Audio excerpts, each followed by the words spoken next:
तो दोस्तों आज हो गया 1 अगस्त 2022। यूपी समेत देश दुनिया की सभी ताज़ा बड़ी खबरें लेकर आए सिर्फ आपके लिए फटाफट खबर शुरू करते हैं। उससे पहले चैनल को अब तक सब्सक्राइब ना किया हो तो फटाफट चैनल को सब्सक्राइब कर दें, लाइक कर दें, शेयर कर दें ताकि इसी तरह खबर आप हर रोज देख सके। चलिए शुरू करते हैं आज की पहली बड़ी खबर। शिवसेना सांसद संजय राउत पर लंबे समय से ईडी शिकंजा कस रही है। वहीं एक बार ईडी के दफ्तर में पहुंचे थे और उनसे 10 घंटे पूछताछ चली थी। वहीं ईडी ने संजय राउत के परिवार से संबंधित 11 करोड़ की प्रॉपर्टी को कुर्क कर दी थी।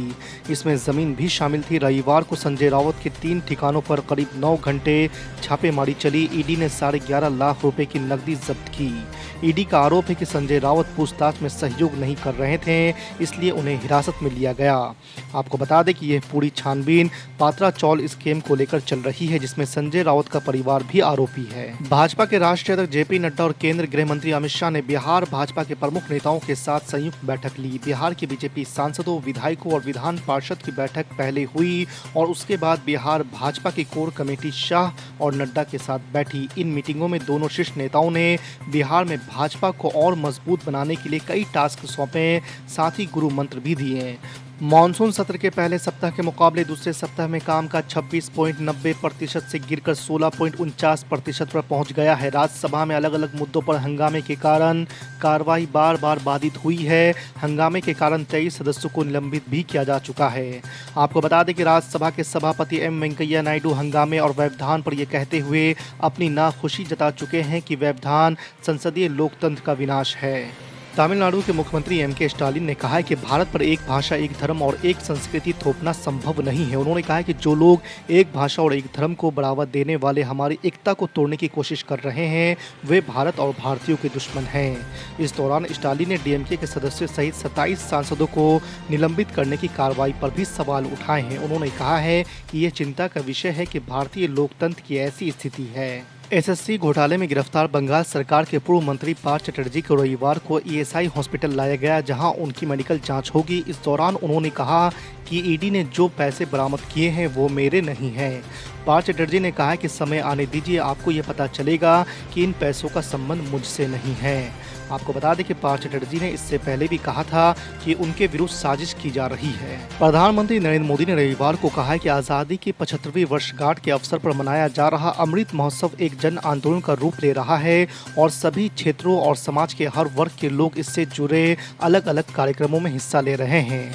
आपको बता दें कि मन की बात के 91वें संस्करण में देशवासियों से संवाद करते हुए प्रधानमंत्री ने हर घर तिरंगा अभियान का उल्लेख किया और लोगों से 13 से 15 अगस्त तक अपने घरों में तिरंगा फहराकर इस आंदोलन का हिस्सा बनने का भी आग्रह किया है।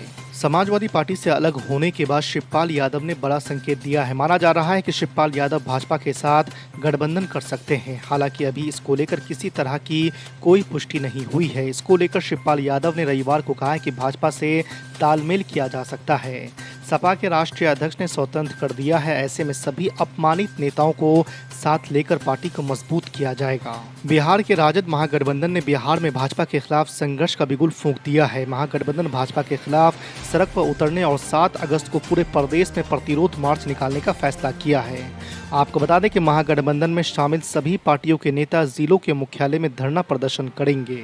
ऑल इंडिया मजलिस इत्तेहादुल मुस्लिमीन के प्रमुख असदुद्दीन ओवैसी ने जयपुर में रविवार को एक टॉक शो में केंद्र सरकार पर निशाना साधा है। उन्होंने कहा है कि संसदीय लोकतंत्र से लोगों का भरोसा उठ रहा है। देश में अभी जैसे हालात है उन्हें देखकर ऐसा लगता है कि मुमकिन है कि किसी दिन भारत में भी लोग प्रधानमंत्री के आवास में उस तरह से घुस जाएंगे जैसे श्रीलंका में राष्ट्रपति के घर के अंदर घुस गए थे। असदुद्दीन ओवैसी ने कहा कि इस देश में हिंदू मुस्लिम राजनीति के कारण केवल मुस्लिम समुदाय को नुकसान हो रहा है। असदुद्दीन ओवैसी ने कहा कि आज पॉलिटिकल पार्टीज इरेलीवेंट हो रही है, चाहे दिल्ली में वकीलों का प्रदर्शन हो, किसान आंदोलन हो, CAA बिल हो या फिर अग्निपथ योजना। नेताओं को साथ लिए बिना ही जनता खुद सड़कों पर उतरकर विरोध कर रही है। जनता को अब राजनीतिक दलों में विश्वास नहीं रहा। ये लोकतंत्र का सबसे बड़ा नुकसान है। और हम आश्चर्य होगा आपको, दुनिया का सबसे गरीब देश कौन? बताइए, मैं आप ही से पूछता हूं। कुछ नहीं।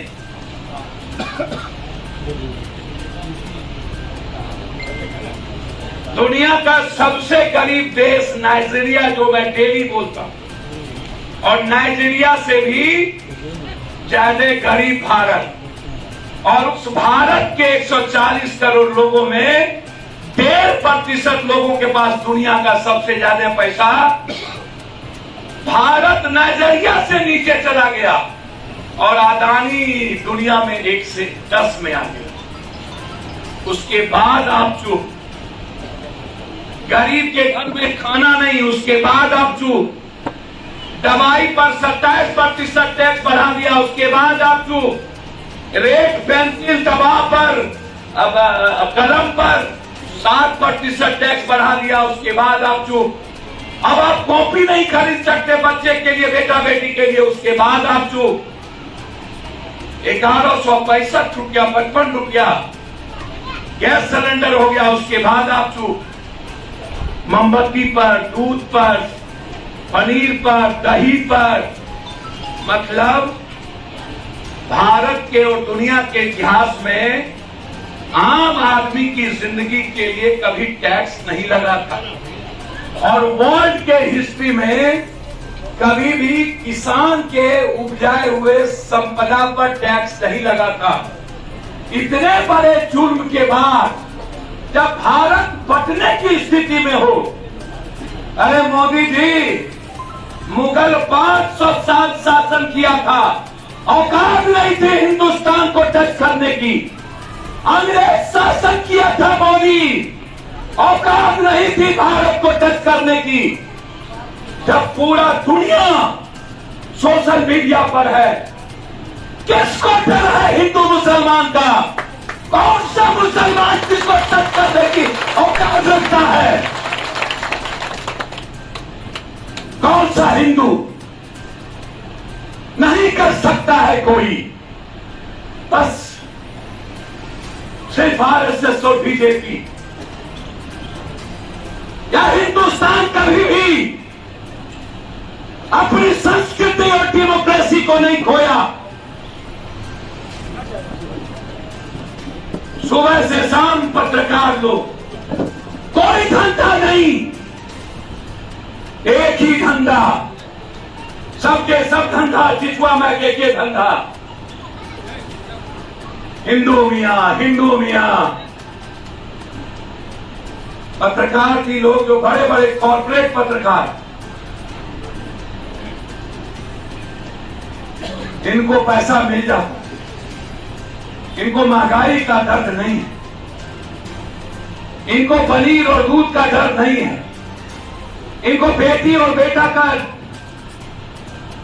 स्कूल ड्रेस का दर्द नहीं है। लेकिन बस